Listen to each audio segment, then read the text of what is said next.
Hello mes frères et sœurs, hello 2025.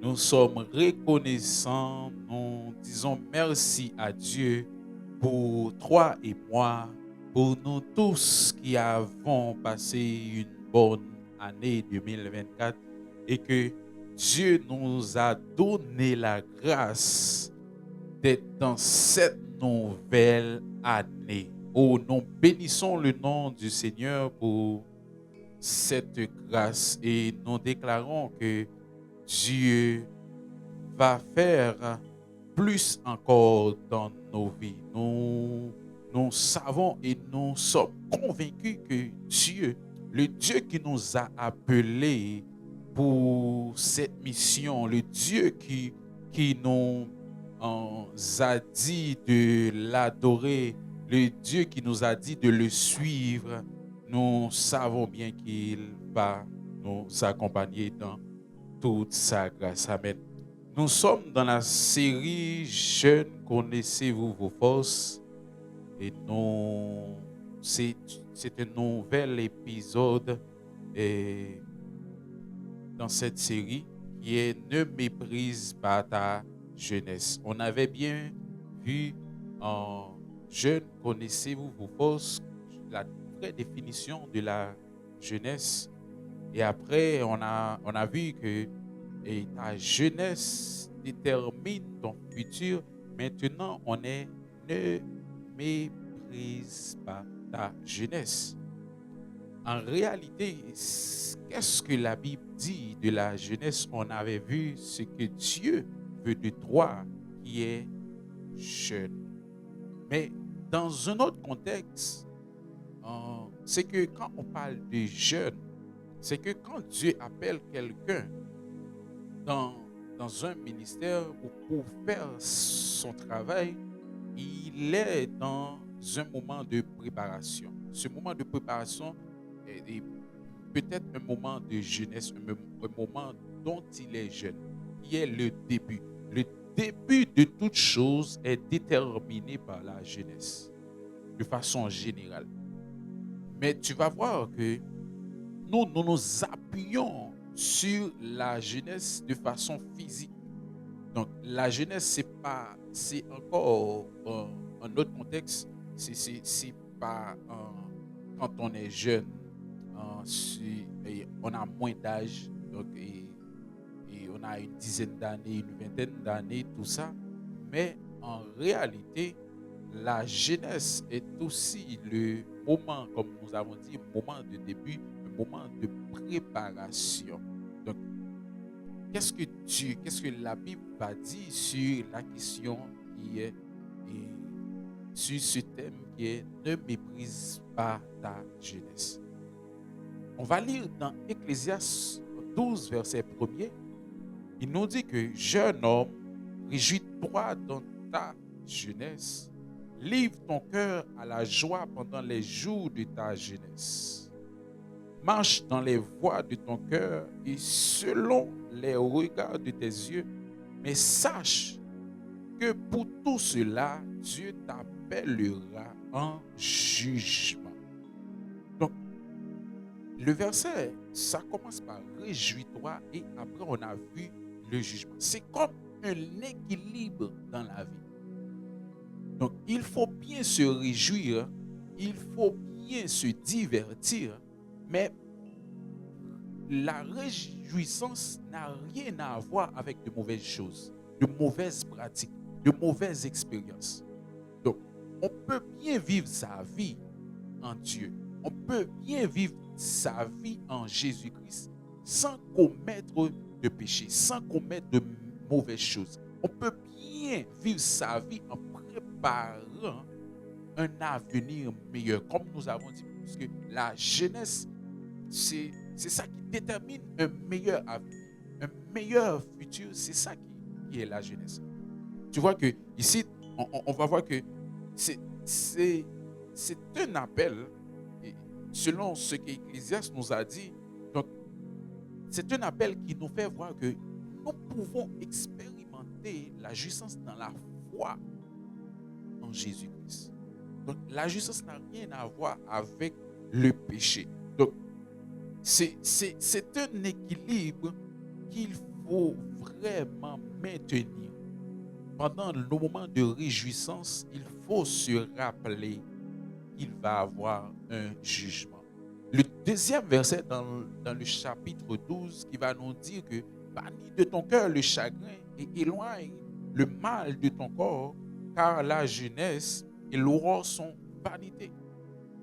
C'est comme après le verset premier, et l'Ecclésiaste a juste ouvert où il nous a donné quelques exemples de réjouissance. Pendant qu'on se réjouisse, il faut éloigner le mal de notre corps. Pendant qu'on se réjouisse, il faut nous éloigner le chagrin de ce monde. Parce que quoi qu'on fasse, tout va passer. Tout va passer. Mais une seule chose est sûre, c'est le jugement. C'est ça que l'Ecclésiaste veut nous dire dans le verset 2. C'est comme il a juste donné des exemples, il a juste ouvert le sens ou le contexte dont il veut parler ici. Mais le verset 3 qui est d'autant plus important, il a dit que « Mais souviens-toi de ton Créateur pendant les jours de ta jeunesse, avant que les jours mauvais arrivent. » Donc là, c'est un appel qui nous fait savoir que c'est mieux de suivre Dieu dans notre jeunesse. Donc, de suivre Dieu dans notre jeunesse. Qu'est-ce que ça a à voir? Mais pourquoi que Ecclésiaste, Salomon nous a dit que c'est mieux de suivre Dieu dans notre jeunesse. Le contexte ou le sens est bien clair que oui, on peut mal commencer et bien finir. Mais il y a on peut dire qu'il y a 3 points dans cela. Donc, on peut bien commencer et mal finir. On peut mal commencer et bien finir. Mais tout de même, on peut mal commencer et mal finir aussi.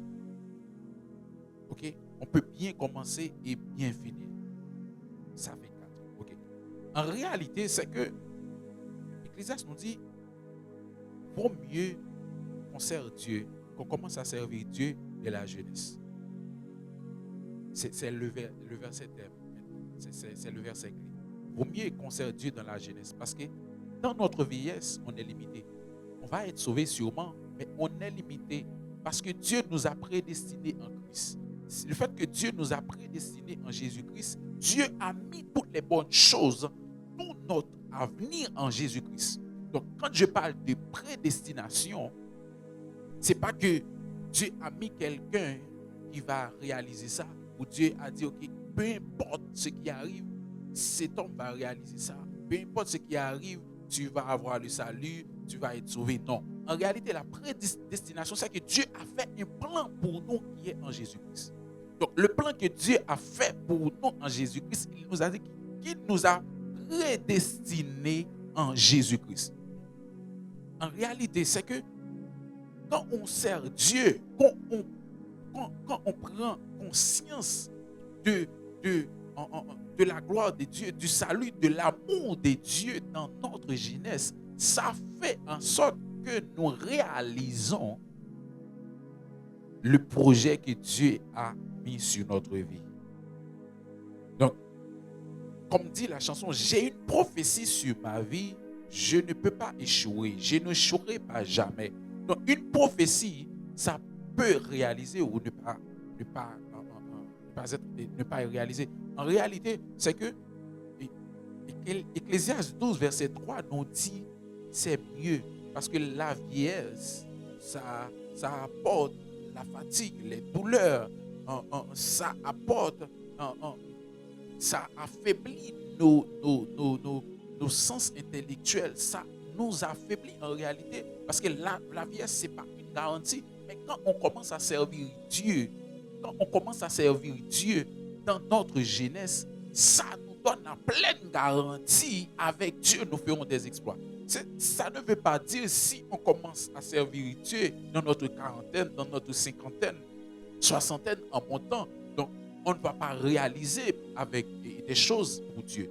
Mais ça veut dire que c'est plus rassurant quand on a Dieu dans notre jeunesse. On tient compte de cette puissance, de cette dynamis que Dieu nous a donné en Jésus-Christ. On tient compte de cet esprit qui est un esprit de puissance, puisque l'évangile, c'est une puissance de quiconque croit. Donc, on va réaliser bien plus des choses. On va impacter ce monde pour Jésus-Christ. Donc, quand on parle de jeune, ne méprise pas ta jeunesse, c'est dire que jeune, écoutez, tu as une vie, tu as toute une vie pour te réjouir. Tu as toute une vie en réalité pour voyager, pour prendre tes vacances. Mais rappelez-vous que tu as des choses à rendre à Dieu le jour du jugement. Donc, il faut t'éloigner du mal. Éloigner du chagrin. J'ajoute du chagrin de ce monde. Ce que donne ce monde, puisque le monde est sous la puissance du malin. Donc, il faut nous éloigner du mal et du chagrin que donne ce monde. Mais aussi, il faut prendre conscience que servir Dieu dans notre jeunesse, c'est mieux. Oh, dans ta vigueur, avec toute ta force, tu commences à servir Dieu. Oh, quel impact! Je vois que il y a quelqu'un qui va avoir un impact. Des jeunes. Je te vois avoir un impact en 2025 parce que tu as fait choix de Jésus, parce que tu sers Dieu de tout ton cœur.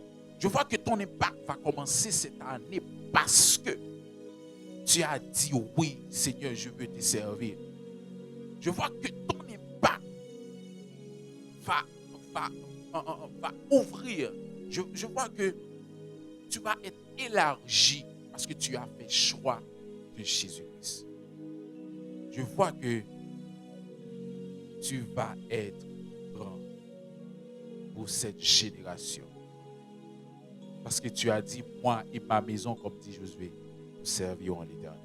Donc, c'est ça en réalité. Parce que si tu méprises cette jeunesse, en réalité, oh, tu vas avoir beaucoup de regrets. Tu vas dire, oh, si j'avais su. C'est ça que la plupart des gens qui sont dans leur cinquantaine, soixantaine, ont dit. Mais puisque, de par leur expérience, ils nous ont raconté, ils nous ont motivés, c'est ça qui fait que on n'est pas obligé de faire les erreurs qu'ils ont faites. C'est ça l'importance des gens, des vieillards. C'est ça qui est l'importance des gens qui sont des expérimentés, qui ont beaucoup d'expérience. Donc ce que tu fais, tu l'appelles réjouissance. En réalité, ce n'est pas la réjouissance. Puisque la réjouissance, ça n'a rien à voir avec les mauvaises choses, avec les mauvaises pratiques. Et tu sais bien que ça, c'est pas la réjouissance. C'est votre affaire que vous faites. Mais ce n'est pas la réjouissance. Parce que la réjouissance, quand Dieu nous appelle, oui, on doit se réjouir sans commettre le mal. Et on peut se réjouir sans commettre le mal. C'est ça que Dieu nous a dit. Donc, on va voir dans 2 Timothée 2,22 qui va nous dire que fuis les passions de la jeunesse. Il recherche la justice, la foi, la charité, la paix avec ceux qui invoquent le Seigneur d'un cœur pur. Donc, pendant que tu es jeune, tu dois te mettre avec les gens qui ont des cœurs purs, les gens qui peuvent te guider, les gens qui peuvent t'orienter, les gens qui peuvent t'orienter, et les gens qui peuvent te guider. C'est ça. Cette affaire de passion de la jeunesse, on ne va pas rentrer là-dedans, mais il y a à voir dans les réjouissances. Nous pensons que quand on est jeune, on doit se réjouir de façon mauvaise, de mauvaises manières. Non, ce n'est pas ça la jeunesse. Les modes qui sont en vogue actuellement, ce n'est pas ça de jouir. C'est pas ça. C'est pas ça, jouir sa jeunesse. Non, ça n'a rien à voir. C'est un piège de l'ennemi. Donc, on peut bien jouir sa jeunesse en Jésus-Christ. Alléluia. Donc, c'est ça que Timothée voulait nous dire. Parce que, en réalité, pas parce qu'on est jeune, on doit vivre les passions de la jeunesse. Non, non. Parce que les passions de la jeunesse, donc, disons les mauvaises passions de la jeunesse, ça va nous conduire à rien. Donc la jeunesse, c'est se préparer un avenir meilleur, comme on le dit toujours, un futur meilleur. Et si on veut retourner en 1 Timothée 4, verset 12, qui va dire que personne ne méprise ta jeunesse, mais sois un modèle pour les fidèles en parole, en conduite, en charité, en foi et en pureté. C'est comme le verset était le précurseur de Timothée, ce qu'on vient de lire tout à l'heure. Donc, parce que ce n'est pas une question de dire, ok, j'aurai le temps, je procrastine, je pratique la procrastination, que j'aurai le temps de faire ci, de faire ça. Mais non, le temps, c'est maintenant. The time is now. Le temps, c'est maintenant. Donc, si tu as dit oui à Jésus, tu dois vivre selon ce que Jésus a dit. Et lui demander la force, la capacité de vivre selon ce qu'il a dit dans ses paroles. Laisse-moi te dire, ta jeunesse, c'est ta vie. Okay? Il faut bien profiter quand tu as la force. Tu as tous des gadgets à ton avantage. Toi, tu as des moyens pour que tu impactes ce monde pour Dieu. Parce que Dieu nous a tous donné un ministère. Quand je dis un ministère, ce n'est pas d'être évangéliste, quand je l'avais dit, d'être pasteur, d'être apôtre, d'être docteur de la parole, mais non. Tu peux impacter le monde avec ce que tu fais. Un enseignant, un médecin, une infirmière, un infirmier, quoi que tu fasses, fais-le pour la gloire de Dieu. Fais-le à ce que la gloire de Dieu peut être manifestée. Parce que il y a des gens qui ont déjà perdu en leur vie, dans leur jeunesse. Quand je dis ils ont perdu leur vie, ça veut dire qu'ils sont déjà morts de façon spirituelle. Parce que quiconque est déconnecté avec Dieu est mort spirituellement. Adam est mort spirituellement, c'est la première mort qui a été manifestée après le péché d'Adam. La mort spirituelle, une déconnexion avec Dieu. Qui peut, cette déconnexion, tu vois, j'ai une bonne nouvelle pour toi parce que cette déconnexion peut être établie si tu viens à Jésus-Christ. Tu peux revivre encore. Tu peux te reconnecter et éviter la mort éternelle. Parce que quiconque est mort sans Jésus est mort éternellement et il est déjà jugé. Mais en réalité, toi, si tu sens que tu as déjà perdu ta vie dans ta jeunesse à cause des débauches, à cause des mauvais plaisirs, à cause des mauvaises expériences, à cause de tes mauvaises pratiques, il y a un moyen de te reconnecter et de reprendre ta jeunesse en main. Il ne faut pas mépriser ta jeunesse. Il y a un moyen de te reconnecter. Il y a un Jésus, le seul chemin. Il y a un chemin qui peut te reconnecter. C'est le chemin qui est Jésus-Christ. Viens vivre en lui. Viens vivre en Jésus et tu vas voir que ton avenir va changer de direction. Ta route, tu vas avoir une autre direction. Viens, ne méprise pas ta jeunesse. Donc c'était notre 3e épisode sur Jeunes, connaissez-vous vos forces. Un bon début d'une nouvelle. C'est un bon début. Viens trouver Jésus-Christ. Soyez bénis.